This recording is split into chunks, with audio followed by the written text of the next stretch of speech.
Salut à toi, bienvenue dans cette vidéo dans laquelle on va traiter le sujet comment faire une bonne bande démo. Donc en l'occurrence, la bande démo, pour petit rappel, qu'est-ce que c'est? La bande démo, c'est une compilation de tous les meilleurs moments dans lesquels tu as le mieux joué dans des films. C'est-à-dire si tu as déjà participé à plusieurs projets, tu vas reprendre tous les films dans lesquels tu as apparu, tous les petits projets dans lesquels tu as apparu. Tu sélectionnes les passages dans lesquels tu as le mieux joué, tu estimes le mieux avoir joué et tu reprends tout ça, tu en fais une petite compilation, une vidéo qui dure 2-3 minutes avec tous tes meilleurs passages et ça fait ta bande démo. À quoi est-ce que ça sert? Ta bande démo, il faut savoir que c'est super important, on va pas se mentir, au début de la carrière d'un acteur parce que c'est ce qui va te permettre de te présenter. Ça va être ta carte d'identité.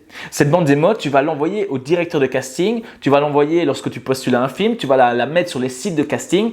Tout ça à chaque fois pour te présenter. À travers cette vidéo, tu vas dire « Regardez ce que j'ai déjà fait. Voilà ce que je suis capable de faire. Voici ce que je renvoie à l'écran. Voici ma voix. » Parce que les gens, ils n'ont pas envie de faire venir à un casting des gens qui n'ont jamais vu, qui ne savent pas comment ils jouent. Cette bande démo va permettre de te vendre en d'autres mots. Donc forcément, c'est très important. Le seul souci, c'est que comme toute chose qui est relativement importante, eh bien, ça a tendance à mettre une pression aux gens. C'est-à-dire que les gens n'osent parfois pratiquement pas faire de bande démo alors qu'ils ont des images de peur de faire une mauvaise bande démo. Il y a beaucoup de questions qui peuvent tourner dans leur tête. Daniel, est-ce que ces images, je peux les utiliser? Est-ce qu'elles sont de suffisamment bonne qualité? Est-ce que… Le but de cette vidéo, c'est de t'amener une réponse à toutes ces questions. C'est qu'à la fin de cette vidéo, tu saches exactement quelles images tu peux utiliser, comment est-ce que tu peux faire ta bande démo, les choses à éviter, les erreurs à ne pas faire et les choses à faire de comment choisir tes images tout simplement pour faire ta bande démo. C'est ce que tu vas découvrir ici. Donc pour pouvoir ce faire, eh bien, comme toujours, j'ai été interviewé 3 professionnels du cinéma, en l'occurrence une directrice de casting, un producteur et un réalisateur. Chacun d'eux te donne leur avis sur comment faire une bonne bande démo, quelles sont les erreurs à éviter. C'est ce que tu vas découvrir dans cette vidéo. Donc avant de démarrer, si tu veux percer dans le cinéma, si ton rêve le plus profond c'est de devenir un acteur célèbre, si tu as envie d'aller chercher cet acteur qui sommeille en toi et que tu n'es pas encore abonné à cette chaîne, il y a un truc que je ne comprends pas. Donc cette chaîne, elle est faite pour t'aider à y arriver. Je regarde les stats, il y a plus ou moins 75%, 75% des gens qui regardent les vidéos qui ne sont pas encore abonnés. Donc je t'invite tout simplement à scroller juste en dessous de mon doigt. Tu descends, tu descends, tu descends. Il y a le bouton s'abonner qui apparaît. Tu cliques sur s'abonner, tu cliques sur la petite clochette et ça va te permettre d'avoir tous les contenus. Ça va maximiser tes chances de lancer ta carrière d'acteur. C'est vraiment mon but à travers cette chaîne, c'est de t'aider à y arriver. Voilà, maintenant que c'est fait, je t'invite à découvrir donc l'avis de ces 3 professionnels du cinéma sur comment est-ce que tu peux faire une bonne bande démo. C'est parti, go!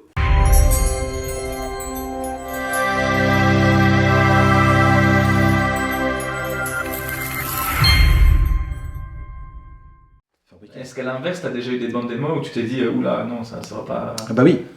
Qu'est-ce qui fait finalement une mauvaise bande démo? Une mauvaise bande démo, c'est quelqu'un qui n'arrive pas à convaincre, qui ne joue pas bien, tout simplement.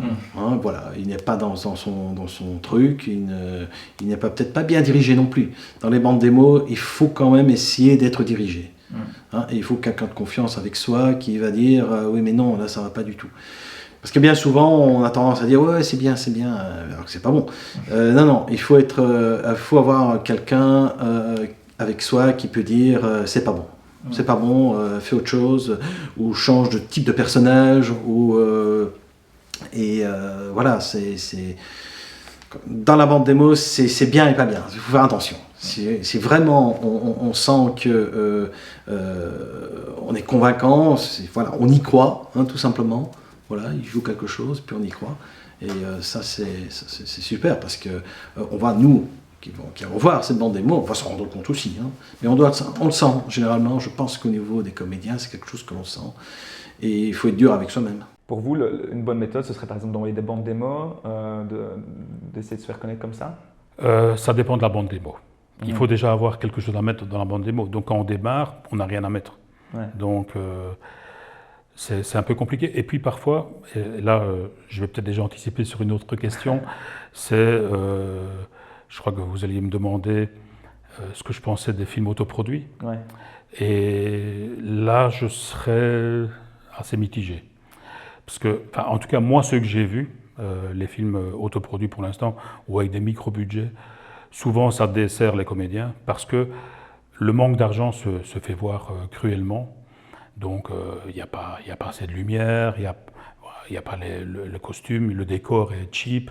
Et à un moment donné, quand on est pro, on peut dire on va faire abstraction de tout ça, mais quand même ça se voit, et alors le jeu du comédien va passer au second plan. Donc je ne dis pas qu'on ne peut pas travailler sur des petites productions. Chaque année, je fais partie du jury de l'IAD pour les directeurs de production. Et donc, pendant 2 jours, je vois tous les films que les étudiants ont fait en dernière année, etc. Et je vois des comédiens que je connais qui y vont.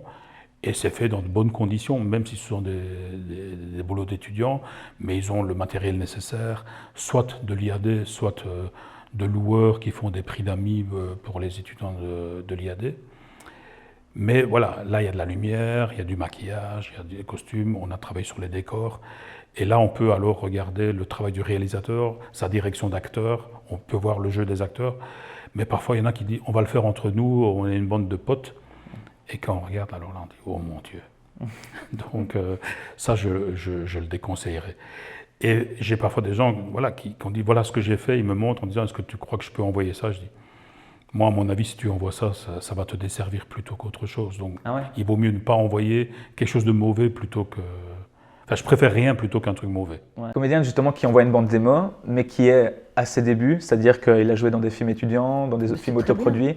Oui. Voilà, j'ai déjà entendu des personnes qui disaient attention, ça va te desservir si tu envoies des mauvaises images. Toi, tu en penses quoi? Est-ce que c'est mieux quand même de se montrer? S'il est bon ou pas là-dedans, c'est tout. S'il est mauvais, bien sûr que ça le dessert. Si son travail n'est pas bon, il envoie le message, c'est « Regardez comment mon travail n'est pas bon ».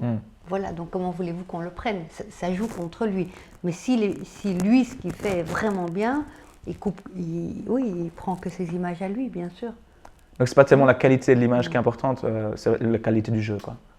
Je pense. Après, ça dépend d'une personne à l'autre. Ok. Oui. Il y a des réalisateurs qui vont dire « Oh non, regarde, là, on voit que ça dépend. » Donc tu conseillerais de faire quoi? J'ai pas de conseil à donner puisqu'il n'y a pas... ça peut servir et ça peut desservir. Ça, c'est comme la vie, vous savez, il y a des risques à prendre dans la vie. Il n'y a pas une ligne. Et si comédien, c'est être un artiste, ce en quoi je crois, c'est ne pas prendre des risques et faire juste ce qu'on va nous dire de faire, arrêtez ce métier, franchement, quoi. Faites ce qui vous parle. Je veux dire, c'est ça être un artiste aussi, c'est pas être obéissant à ce qu'un directeur de casting va dire, un réalisateur. Non, c'est quand même un artiste, c'est quelqu'un qui va nous apporter quelque chose, qui va nous montrer, nous montrer autre chose. Nous-mêmes, on se trompe peut-être sur tout ce qu'on est en train de faire aujourd'hui. Il faut toujours innover, il faut toujours. Donc, si quelqu'un est persuadé a une conviction, mais surtout qu'il la suive et qu'il ne nous suive pas nous.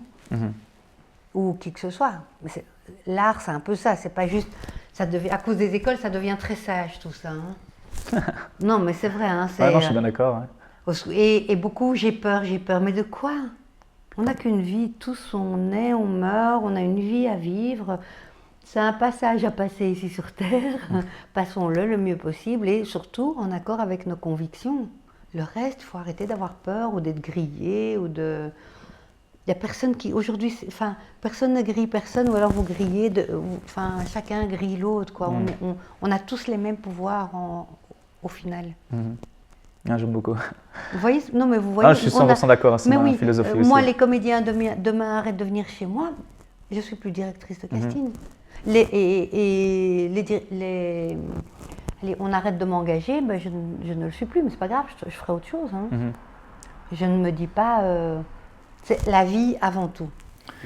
Et voilà, maintenant tu as reçu un maximum de conseils sur comment faire ta bande démo. Donc moi vraiment, si je pouvais résumer, et le conseil que je trouve le plus percutant, c'est peut-être celui de Khadija, au moment où elle nous explique qu'à un moment donné, les seules images vraiment qu'il faut choisir, c'est celles qui te plaisent à toi.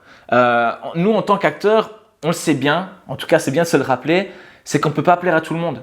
Donc quand vous faites votre bande démo, quand tu vas choisir tes images, ça ne sert à rien d'aller demander à ta voisine, à tonton, à tata et à la nièce « est-ce que c'est bien, est-ce qu'elles sont belles ?» Parce que si on fait ça, c'est juste qu'on a besoin d'être rassuré, mais au final, on ne peut pas plaire à tout le monde. Et en faisant ça, paradoxalement, tu vas avoir des avis mitigés, des avis plus, des avis moins, et ça va juste foutre le bordel dans ta tête. La meilleure des solutions, selon moi et apparemment selon Khadija aussi, c'est d'arriver à un moment donné à simplement se dire « moi j'aime ces images, je trouve que je joue bien dedans, je les prends, je trouve que ces images me reflètent bien aujourd'hui. » Donc, ne soyez pas trop perfectionniste. Et j'ai envie de vous ajouter un petit conseil personnel sur la façon dont moi j'ai fait ma bande démo, c'est que j'estime que en fait, la bande démo, ça nous reflète juste là où on en est aujourd'hui dans notre carrière. Et donc, ce que je veux dire par là, c'est que ce n'est pas grave si au début, notre bande démo n'est pas géniale. Vraiment, c'est pas grave, c'est même logique en fait. On ne peut pas avoir une bande démo digne de Hollywood au début alors qu'on n'a pas joué dans des grands films. Enfin, à un moment donné, c'est du bon sens. Au début, on a joué que dans des petits films, dans des films étudiants, dans des projets amateurs. Donc, on récupère des images de pas très très bonne qualité.